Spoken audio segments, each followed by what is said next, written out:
নববর্ষ উদযাপনের সাথে পুরান ঢাকার অলিগলিতে হালখাতা উৎসব চলছে। আরও জানবো সহকর্মী আদিলুর রহমান সেসব জায়গায় ঘুরে আমাদের সাথে যুক্ত হচ্ছেন সেখান থেকে। আদিল, এই মুহূর্তে হালখাতার যদি একটু চিত্র আমাদের দেখান, সেই সাথে বিস্তারিত জানতে চাই। বাসার আজকে পহেলা বৈশাখ, আর বৈশাখ মানেই হালখাতার একটি আয়োজন, এটি বাঙালির একটি ঐতিহ্য।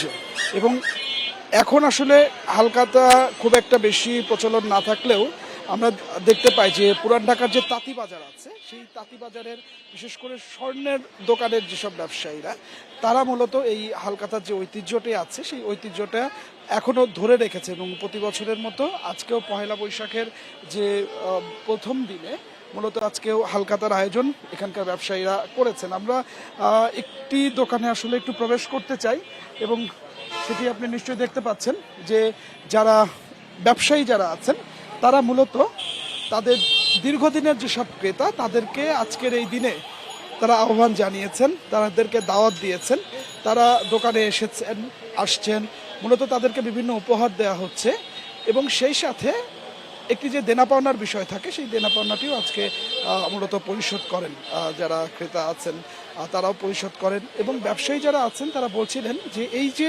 হালখাতার মাধ্যমে ক্রেতা এবং বিক্রেতাদের বন্ধন যেটি আছে সেই বন্ধনটি আরও দৃঢ় হয় এবং ক্রেতারাও তারা আসেন, ব্যবসায়ীদের সাথে আরও সম্পর্কগুলো তাদের দৃঢ় হয় বলে কিন্তু আসলে আমরা তাদের মাধ্যমে জানতে পারছি। তবে তাঁতিবাজারের আরেকটি বিষয়, হালখাতায় যারা আসে তাদেরকে দেনা পরিশোধ করলে জিলাপি, মিষ্টি, নিমকি এগুলো দেয়া হতো, প্রচলন এটা আছে এখন? বাসার এটি এখনো আছে। আমরা বিভিন্ন দোকানে দেখেছি যে তাদেরকে মিষ্টি দেওয়া হচ্ছে এবং এই যুগের পরিবর্তনের সঙ্গে সঙ্গে এই যে উপহার, এই উপহারেও কিছুটা পরিবর্তন এসেছে বাসা। এবং এখন মিষ্টির পাশাপাশি বিভিন্ন ধরনের উপহার দেওয়া হয়, ব্যাগ দেওয়া হয়, ইলেকট্রনিক পণ্য দেওয়া হয়। অর্থাৎ এই যে পণ্যগুলো তারা দেন এবং এই যে মিষ্টি মুখ করান, এটি কিন্তু আসলে এখানে দুইটি বিষয় আছে।